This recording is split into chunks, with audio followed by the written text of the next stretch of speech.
Welcome to the Unitarian Universalist Church of Boulder. My name is Ray Knutson, and I will be the worship leader for today's service.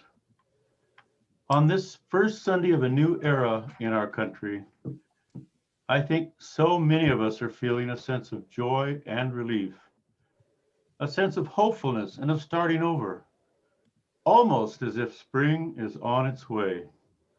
Let us hope it is so. We welcome all to the Unitarian Universalist Church of Boulder.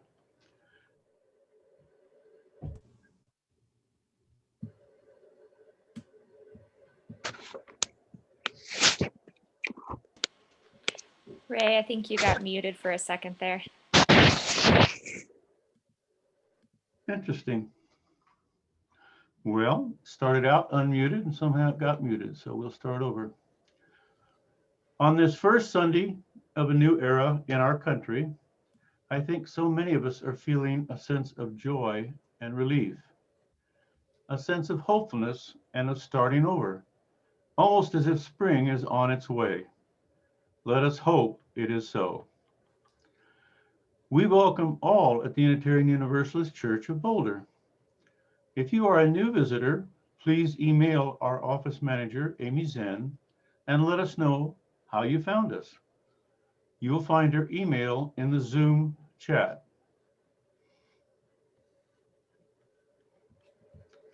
This morning, we will be coloring in mandalas as part of our meditation. Hopefully, you've already downloaded a printed mandala from our newsletter and gathered some art supplies, but if not, we are putting the links to the mandalas in the chat now. Now, please ensure your microphones remain muted and join us for worship.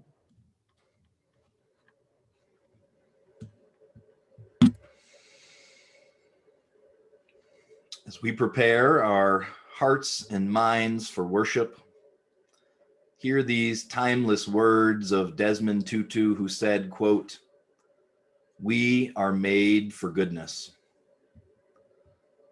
We are made for love.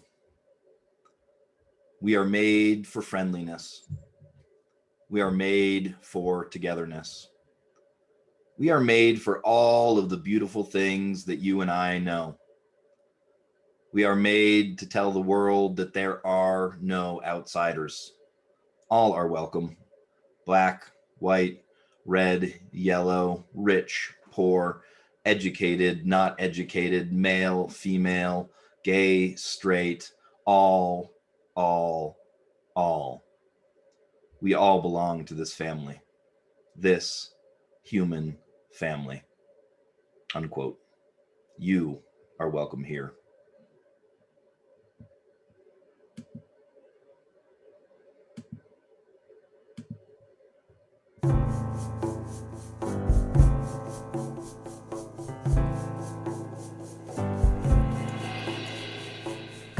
Gate, paragate, parasangate, bodhiswaha. Gate, paragate,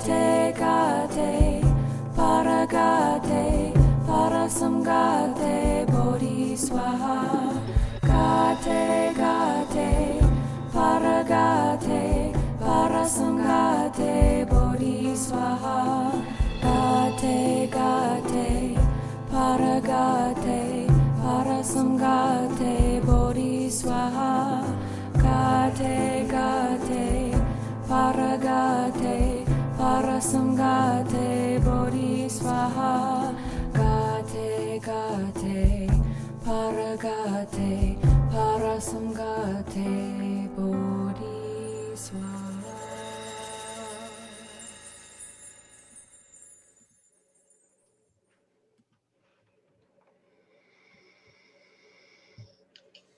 If you have a personal chalice or candle near your computer, please get ready to light it. We invite you to type into the chat box where your chalice is lit, the street or neighborhood, or what city, if you're joining us from outside Boulder County. Now, I'd like to introduce Whitney Wheelis to offer our chalice lighting. Whitney. Good morning. My name is Whitney Wheelis, as Ray said, and I have been a member of UUCB for nearly 11 years. What a week, what a month, what a year it has been. I realized that I had been holding my breath for over 4 years. The day after the election in 2016, I was in shock at first, and then I experienced anger and a deep sadness. Now it's even more clear that the hurt and the hate in this country have been simmering a long time. We just didn't see it. It has been laid bare for all to see, especially over the last year with our racial reckoning and the mob attack on our Capitol and our democracy. As I watched the inauguration of President Biden on Wednesday, the inspiring speeches and that poem, and the swearing in of our first woman, first Asian American, I think he went on. and first Black vice president, the relief was palpable. I let the tears flow, and now I can breathe. Come on. Cautiously, but I can breathe. Throughout these 4 years, my faith and this community have been a grounding presence for me. There are 2 Unitarian Universalist learnings that have helped me hang on and offered hope.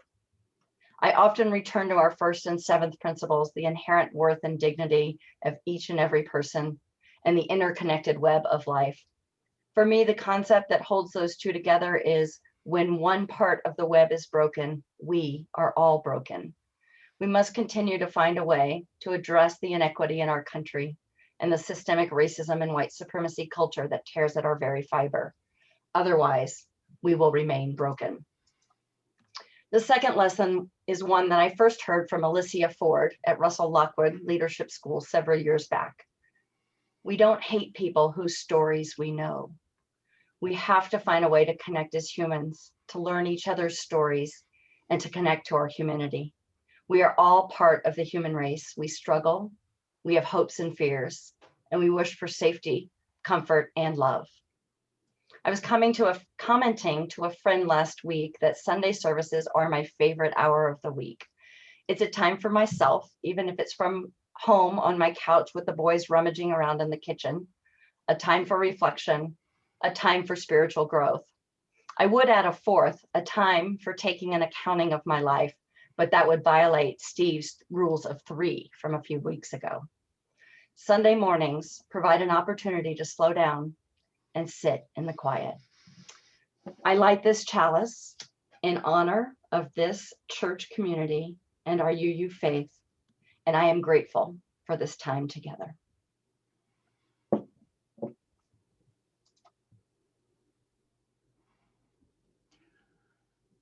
Thank you, Whitney.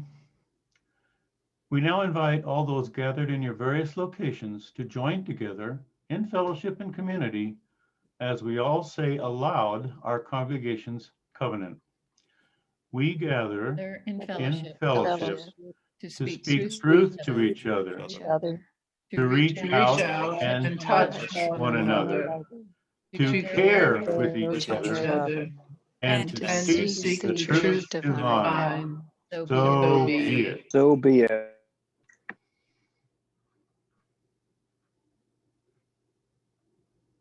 In this deep connection with all of life, let us take a moment, or maybe more than just a moment, to tune into our own joys and sorrows, getting in touch with what is on your mind and in your heart today. In the quiet of your own thoughts, we invite you to lift up all that weighs on you today: grief, anxiety, physical pain, mental anguish, whatever it is. Let us hold this and each other in silence.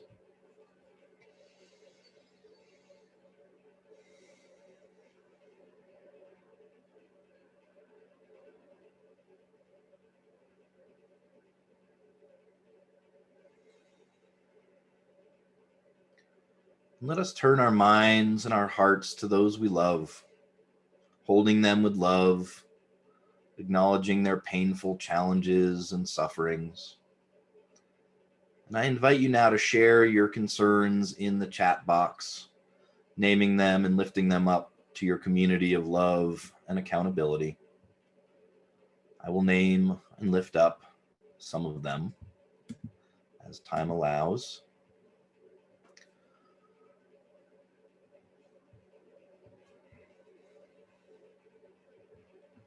Along with the palpable relief many felt this week, we also realized how much work there is to be done and how many people are hurting and need us. Many of us have been for far too long separated from loved ones, family, and friends. May we be reunited sometime soon.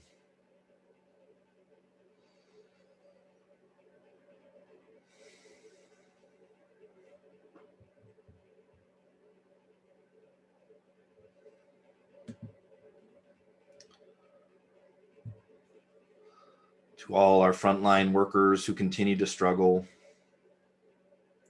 concerns for Carol, our beloved Carol, who's being treated for a brain tumor. We all send you our love.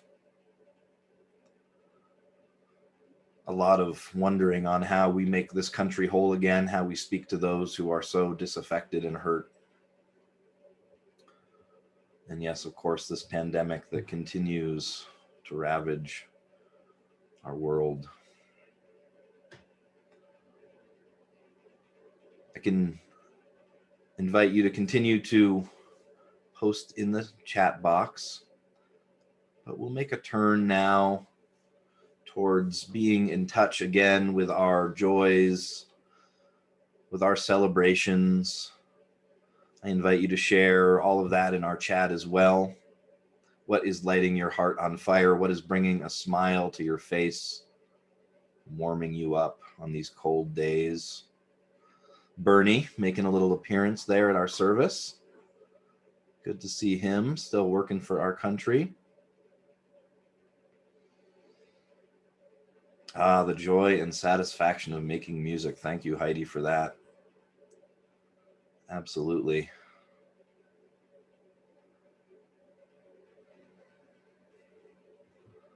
I'm grateful for our search committee that is working so hard behind the scenes, meeting with our amazing possible new settled ministers. So excited for that process. Thank you so much for all those search committee members. Grace is getting married next Saturday. I'm sad you can't be there too. I can't imagine how hard that is, Noor. But yes, it is nice to have this togetherness, at least virtually, right? With joy, we celebrate all that has been shared. You can just keep it flowing there. We can't have too much of a good thing in the chat, so feel free to keep that coming. Yes, Amanda Gorman, we shouldn't miss that name. She lifted us all up with her poetry at the inauguration. May we hear much more from her in years to come. And for all these blessings and concerns, as well as all that remains silently on our heart, not yet ready to be spoken, we hold this compassionate space with love. And I thank you all for the ways that you continue to bless each other. And I leave you with love as we move into our interlude.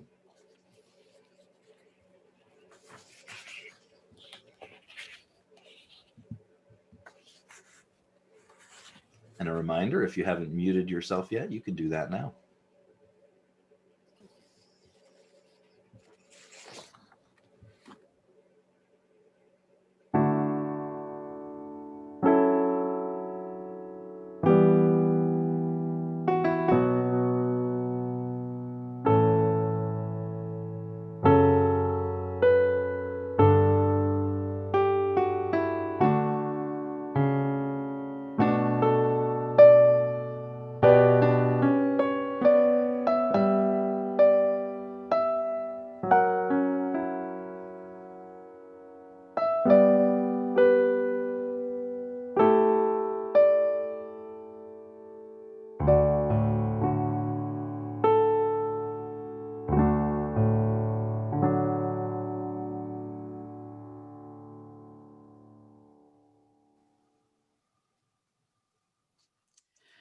Like some of you, I was raised Catholic. I went to 12 years of Catholic school and later completed my formal education with the Jesuits at Regis University. In the early 2000s, I began taking a closer look at Buddhism while working in hospice with a colleague who was a Buddhist monk. Around the same time, we joined Prairie UU Church in Parker, where we met other folks interested in exploring Buddhism. We started a Sangha, a Buddhist community, and meditated together. Through all this time, I felt drawn to Buddhism and its spiritual practices. In 2016, we moved to Boulder County and joined UUCB. I took Reverend Kelly's Building Your Own Theology class, where we considered what informs your spirituality. We learned about the tree of contemplative practices, which included generative and stillness practices, and that a common thread through many religions is centering prayer as a spiritual practice. Now, semi-retired, my interest has been renewed to reconnect with this spiritual practice. Over this past year with the pandemic and many other stressors, I'm remembering how much meditation helps. Let me be clear, I consider myself to be a neophyte. While I haven't always been consistent in my practice, when I do meditate, it makes a big difference in my life. So I'm excited that today's service is about the art of meditation. Let's look briefly at two terms. Meditation is the intentional practice of turning your attention away from distracting thoughts toward a single point of reference, like the breath. Mindfulness is paying attention and noticing and being present at whatever you're doing, being actively involved in the activity. While there's a subtle difference between the two, both involve being completely in the moment. Last week in her chalice lighting about this month's theme of imagination, Catherine Wardell spoke lovingly about the creativity of her grandchildren. Perhaps you loved coloring in a coloring book as a child and boldly and creatively fill in the pages with vibrant hues. I hope you saw the invitation in Friday's Messenger to print out a copy of one of the 5 mandalas and to bring crayons, markers, or colored pencils and have your supplies ready. Now I invite you to get settled in, take a few deep breaths, and begin to color your mandala. We'll take about 4 minutes to focus on this activity.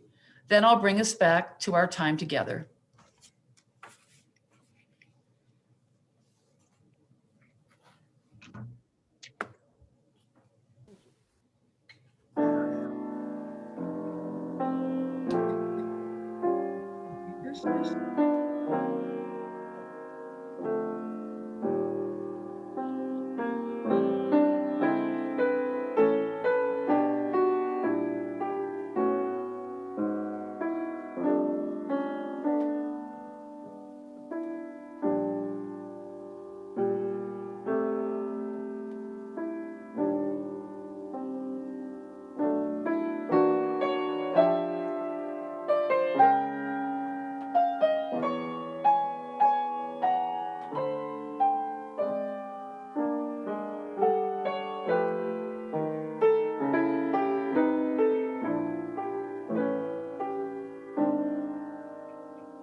Now take a moment to look at your mandala. I hope this gave you a brief glimpse into a focused, mindful activity, and you'll take some time later to finish your masterpiece mindfully.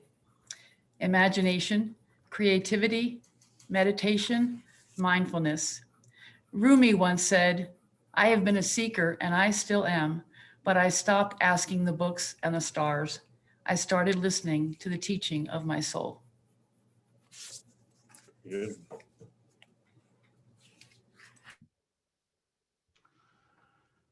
Rather difficult to come back from that. Thank you very much. That was wonderful.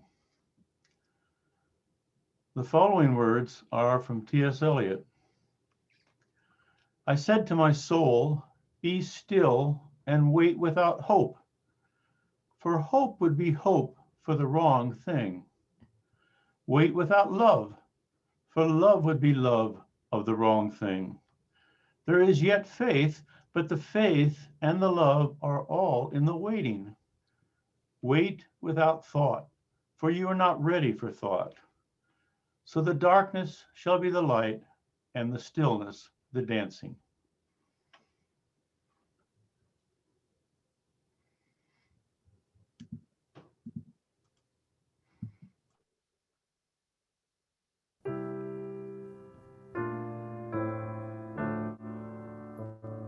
May I be filled with loving kindness. May I be well. May I be filled with loving kindness. May I be well. May I be peaceful and at ease. May I be whole. May you be filled with loving kindness. May you be well. May you be filled with loving kindness. May you be well. May you be peaceful and at ease. May you be whole. May we be filled with loving kindness. May we be well. May we be filled with loving kindness. May we be well. May we be peaceful and at ease. May we be whole.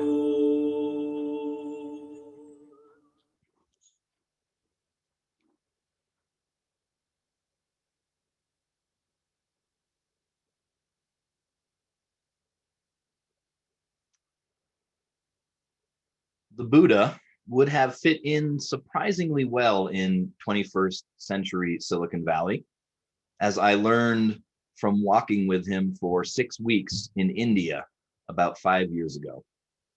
I learned he was a committed innovator and was familiar with the mantra of fail fast 3,000 years before it became the eternal truth of tech. Most of the time, when we tell the story of the Buddha's life, we fast forward from the moment he renounced his wealthy status and left his family in pursuit of enlightenment to an image of him sitting blissfully under the Bodhi tree, successful in his quest. But what happens over the almost decade in between and immediately after Buddha renounced his power and discovered it again in a whole new way is actually something we know a fair amount about, and in my opinion, is the most interesting part of his entire story. But we almost never tell it because it's about failure. So before I traveled to Bodh Gaya to sit under the sacred tree, I made a little detour to an area known as the Dungshawari Cave Complex. After driving for a few hours through dusty backcountry and not much else, my driver stopped in what looked like a rocky old field. We got out of the car into the hot and dry day, and he pointed way up at the top of a series of steep hills in front of us, and then traced the path slowly down with his finger to the bottom where we currently stood. Suddenly, I realized this was all the direction I was going to get, and I trudged off towards his suggested route. As I slowly made my way up, I started to reflect on the lengths to which Gautama had gone to separate himself from the rest of the world. If this was an out-of-it place in the 21st century, what had it been like then? Finally, I reached a small stupa and temple about 3/4 of the way up and found a path that took me to the mouth of the main cave that Gautama had spent many years meditating in. Although adorned slightly on the outside with red and gold paint and some Buddhist prayer flags, this was no well-traveled tourist trap. It was a simple hole in the side of a hill, unlit except for a small candle, and empty except for a metallic statue of an extremely emaciated Buddha in lotus position, meditating. As I crawled fully in and joined the statue in a cross-legged sit, my eyes slowly adjusted to the flickering light of the candle, and I searched the small cave for anything significant, but found it to be just a dirty, rocky enclosure. I struggled for quite some time in the dark silence to fall into a meditation, and noted that my frustration must have been an inconsequential nothing compared to what Gautama had felt here. Practicing an extreme form of asceticism that involved sometimes weeks in a row of fasting while locked in unbroken meditation, twisting his body into new poses.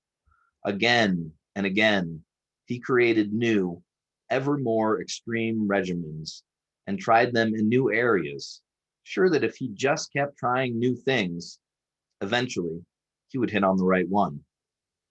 But all he found in this cave was 6 years of failure, 6 years of dead ends, 6 years of frustration. What I think he ended up learning from this experience was that he couldn't force his way to enlightenment.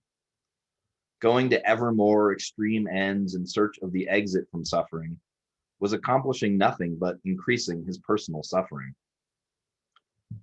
As I crawled out of that dark and claustrophobic cave and back out into the light of day, I immediately experienced a huge wave of relief. While I had eventually found my way to a decent sit inside, it was nothing in comparison to the rush of good feelings I felt upon simply leaving that place.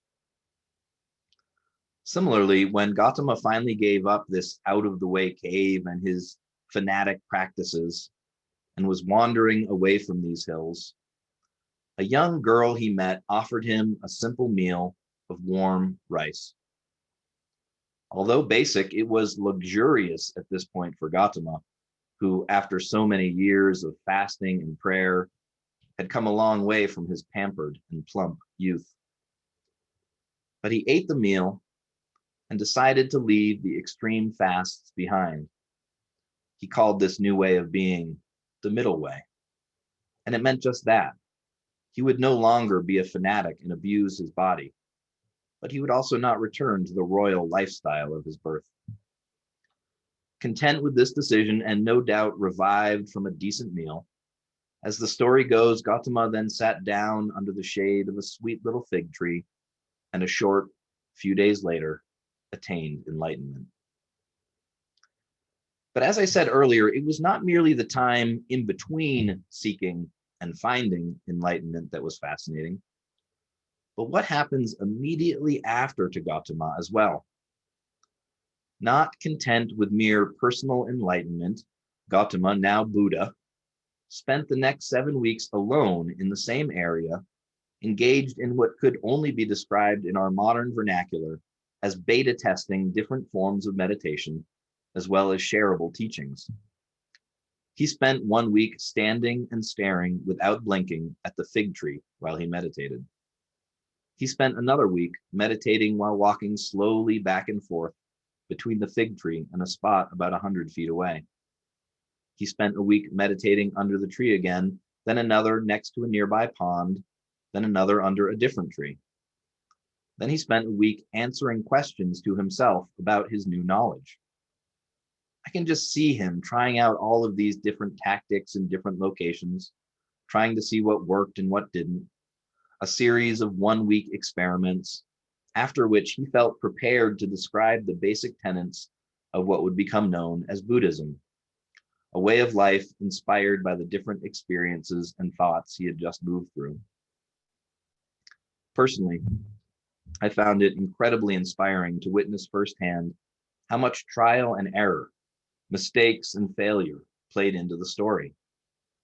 Both my own spiritual journey and practice of meditation have been like this. Twists and turns, dead ends, new discoveries that almost never lead where I think they will. I will go for months at a time without having a satisfying sit, and then suddenly enter a period where I find it almost effortless to meditate. I've changed the style I use a few times and long ago abandoned the traditional sitting posture. And for me, that's the point. Buddha found his way after trials and error too, and did his best to describe it to us. But our lives are nothing like his, and probably our goals are different as well. And so no big surprise, we often, but certainly not always, need new and different, what I like to call spiritual technologies to help us move along our journey. A spiritual technology is any process, exercise, movement, or tool that helps us disengage from our ego and move into that more universal perspective that prayer, meditation, yoga, and so many other practices aim at. For some of us, finding the time and mental energy to meditate regularly is possible, and for others, it simply is not. But that does not mean that you can't still partake in one of the many other ways people have discovered to experience the same benefits. What Buddha revealed was one path to enlightenment, but I believe there's an infinite set of paths, and there's one just right for you. Just because sitting in lotus position doesn't help you clear your thoughts and attain a feeling of inner calm doesn't mean you're hopeless. Gautama himself spent years trying every darn thing he could come up with to find what worked for him. So why should we limit ourselves to traditional techniques? And as many adults have been discovering lately, art can be a terrific excuse for the same kind of experience traditional meditation seeks to create. As recently as last summer, 6 of the top 20 books on Amazon's bestseller list were adult coloring books. And while coloring books are part nostalgia, hearkening us back to a simpler time in our lives, they also turn out to be a very effective spiritual technology for both getting our mind to shut off in critical ways and unlocking our creativity. Unlike the potentially scary feeling of being presented with a blank page, when we're faced with a beautiful but simple pattern and merely asked to color in what already exists, it's freeing. And that part of our brain that can be impossible to turn off, the part that's always yakking away with lists and anxieties and ideas and judgments, just shuts off. And potentially, during such an activity, one can be wrapped in a rich inner silence that is just the kind of calming peace that so many of us seek. Like Buddha discovered when he accepted that humble meal after his 6-year self-exile in the cave, the middle way is the path that leads where you need to go. I think a lot of people waste energy on spiritual technologies that aren't right for them. We get this idea in our head that since traditional meditation worked for Gautama, or even for someone we know now, that it must be the right thing for us. And so we keep trying to force it to work. and then give up on spiritual practice altogether when it doesn't. But the truth is that there are many truths and even more ways to find them. Getting trapped in someone else's path is like taking someone else's route to work. It's not designed to get you where you need to go. So be like Gautama. Be willing to try new things and fail at them. And while committing for a real amount of time to a new practice is essential to giving it a chance to work its magic in your life, it's also important to move on from the ones that don't work for you after you feel like you've given them their due. Buddha spent a solid week on each of his practices. Since we do other things than merely meditate, a month is probably a good goal to aim at for us. Don't be judgmental about the space you find your bliss. If it is dancing, wonderful. You are in great company with the whirling dervishes and many more. If it's music, you are partaking in a ritual so ancient it was with our first ancestors. If it's a movement exercise like yoga or some form of martial arts, you're getting a twofer, good for the body and the soul. There simply is no wrong way or space to find the spiritual technology that works for you. And most likely, it will not be found in a remote cave. I can tell you that personally, but somewhere that gives you and the universe more life. So paint, draw, color, dance, sit in silence, walk reverently through the woods, sing, whirl, surf, stretch your body, pray, follow your path wherever it is leading you, using whatever spiritual technologies will get you there. It's what the Buddha would do. May it be so. Ashe.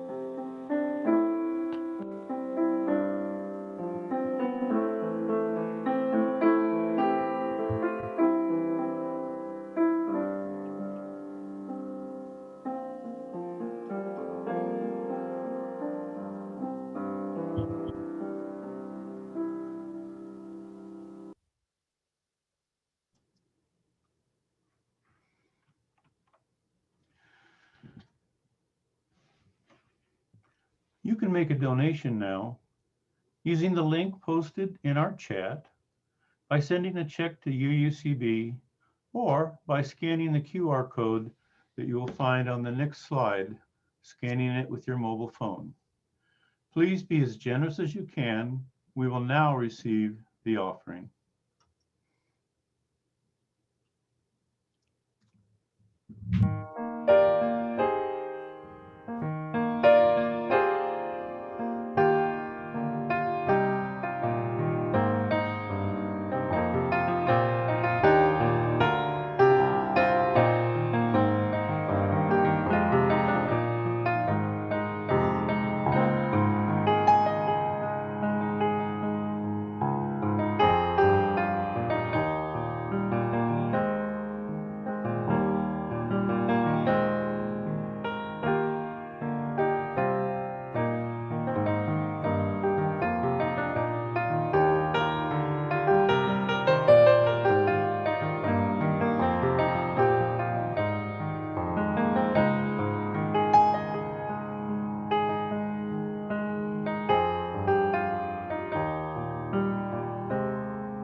May our gifts be used to enact justice, bringing peace and love to the Boulder community.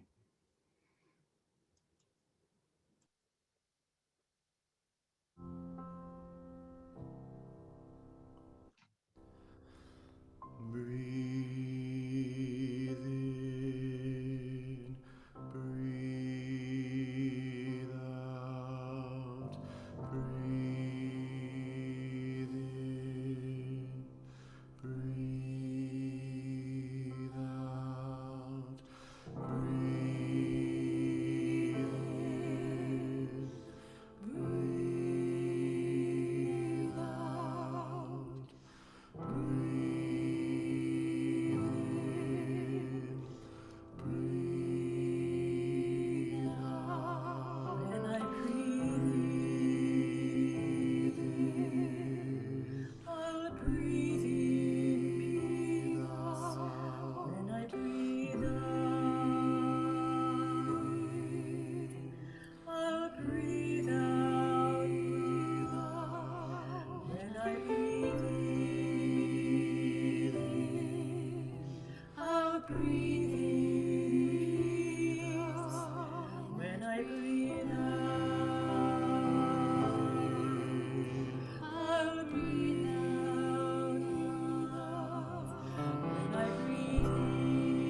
As we prepare our hearts and minds to return to the world, consider that the Buddha said that there are, quote, only two mistakes one can make along the road to truth: not going all the way and not starting, unquote.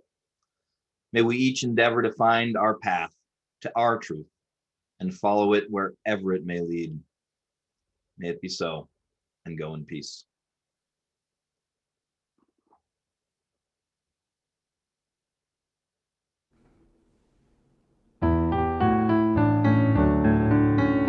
Go your way in peace, wander as you may.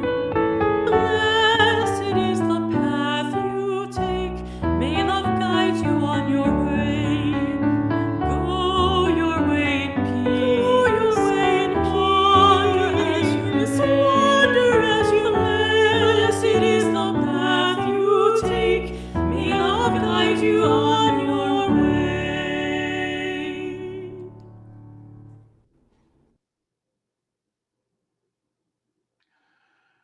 We invite you to stay with us in our Zoom rooms for a time of online fellowship and discussion.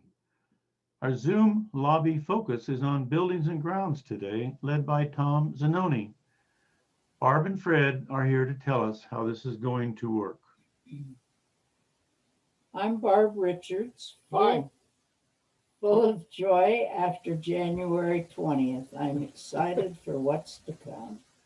And I'm Fred Cole, and we're welcoming you to the after